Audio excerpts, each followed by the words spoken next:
Where the light is brightest, the shadows are deepest. Today, we look back at the final night that took the king of pop from his life. A story lost amidst drugs, questions, and endless whispers. Michael Jackson's journey to a silent finale. This is Memento Mori. Won't you spare me over another?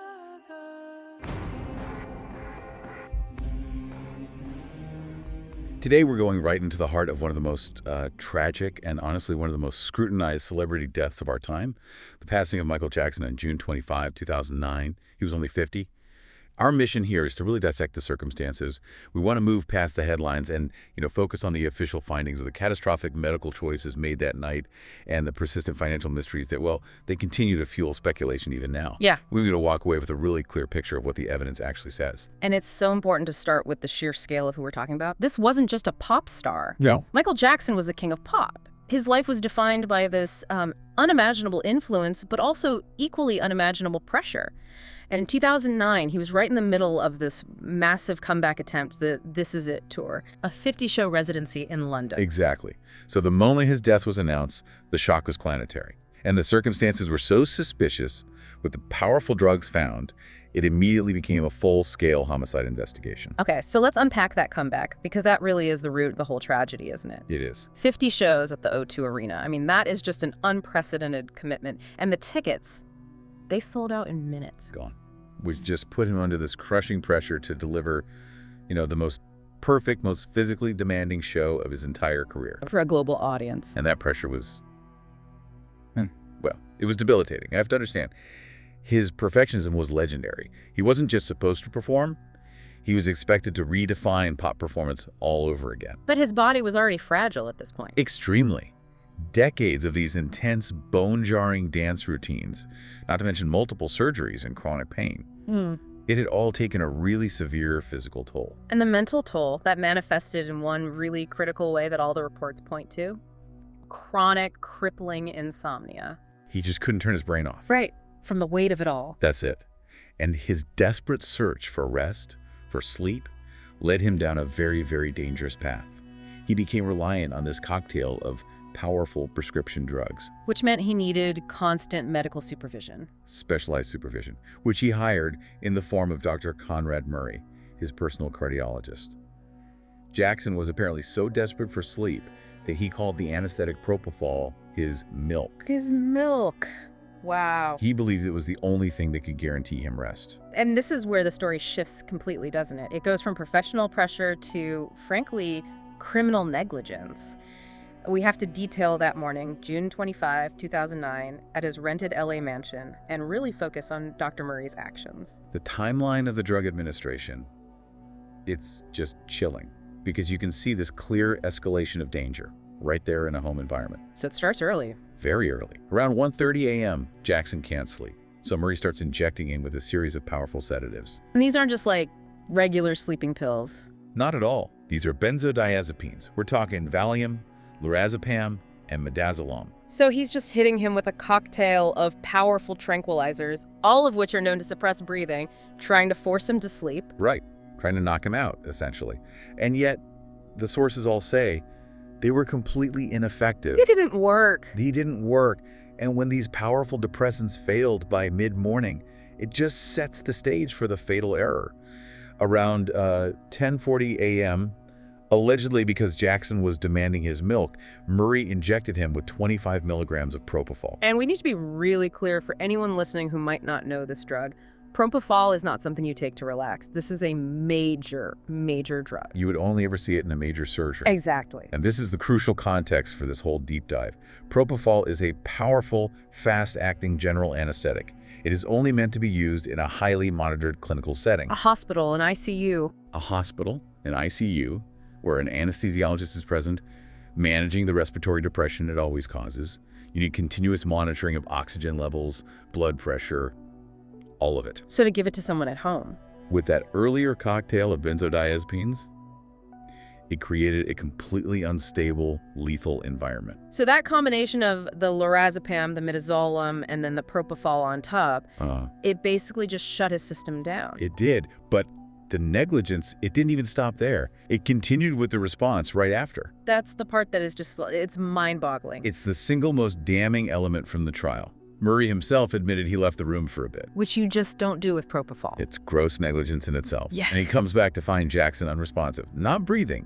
But instead of immediately calling 911, he panicked. He wasted so much time. The reports say he tried resuscitation himself, maybe even tried to hide some of the evidence. All before calling for help. That delay was absolutely fatal. Jackson was eventually rushed to UCLA Medical Center around 12:21 p.m. But by then, the damage was done. Irreversible. He was pronounced dead at 2:26 p.m. after 2 grueling hours of failed resuscitation attempts. For the authorities, looking at the evidence, the cause was obvious. So what does this all add up to legally? The LA County Coroner's Office, they didn't mince words in their findings. No, their summary was very straightforward. The cause of death: acute poisoning due to propofol and lorazepam. But the crucial part was the manner of death. It wasn't an It accident. was not accidental. It was classified as homicide.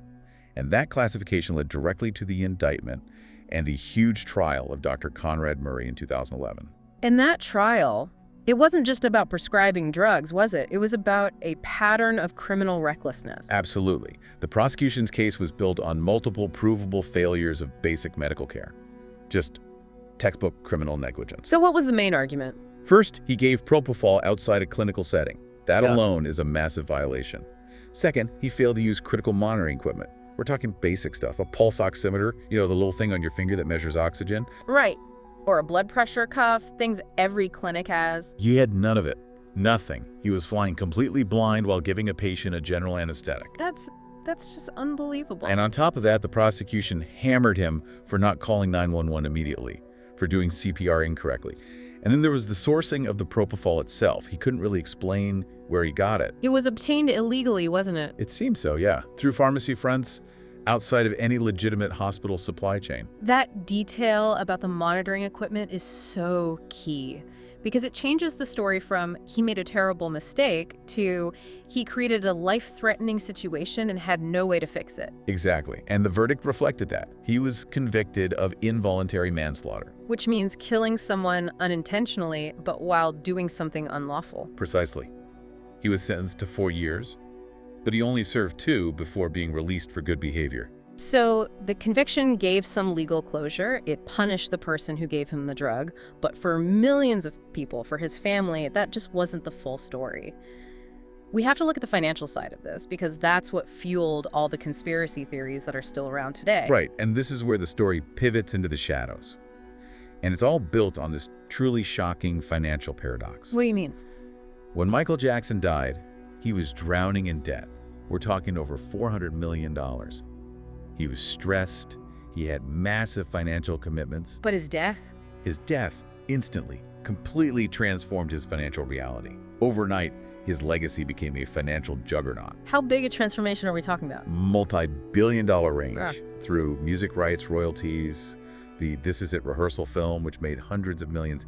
And then you have his stake in the Sony ATV music catalog. Which included the Beatles songs, Yeah, the holy grail of music publishing. exactly. Its value just exploded after he died. So that kind of money, it immediately creates a foundation for what you call theory number 1, the assassination claim.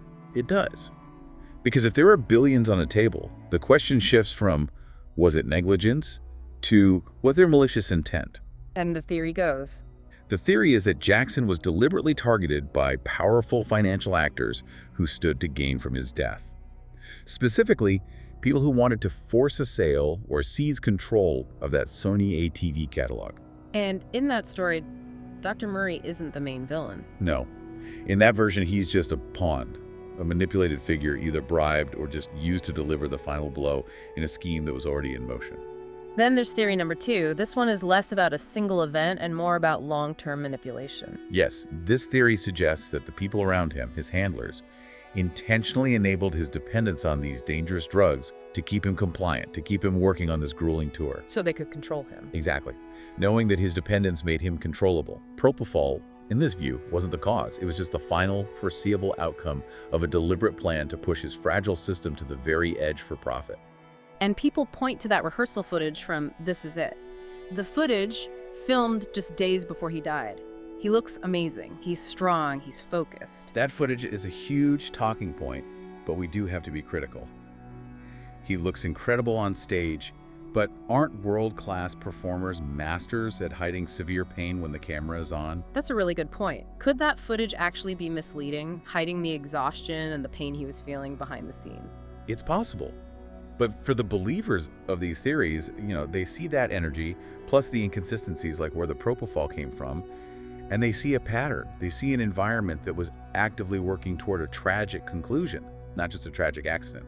So at the end of the day, we're left with two very different stories for you to consider. On one hand, you have a legally clear resolution, a case of criminal negligence where Dr. Murray was convicted and served time. And on the other, you have this persistent, widespread belief in a deeper, financially motivated cover-up, all driven by the insane value of his estate after he was gone. What this tragedy really illustrates is the intense vulnerability of major artists when they are generating that much commercial wealth. It really highlights the dark side of celebrity. Where the financial stakes surrounding the star become so big they completely overshadow the star's actual well-being. And can even destroy it. So the legal system, it focused only on the person who administered the fatal drug, the one who failed to monitor the patient. But the bigger questions, the really profound, persistent questions. Who created the pressure?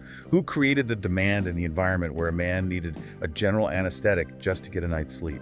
Those questions remain fundamentally unanswered. And they remind us that sometimes the real blame, it extends far beyond the one person who ends up standing trial. Thank you for listening. Until we meet again in the next dark story.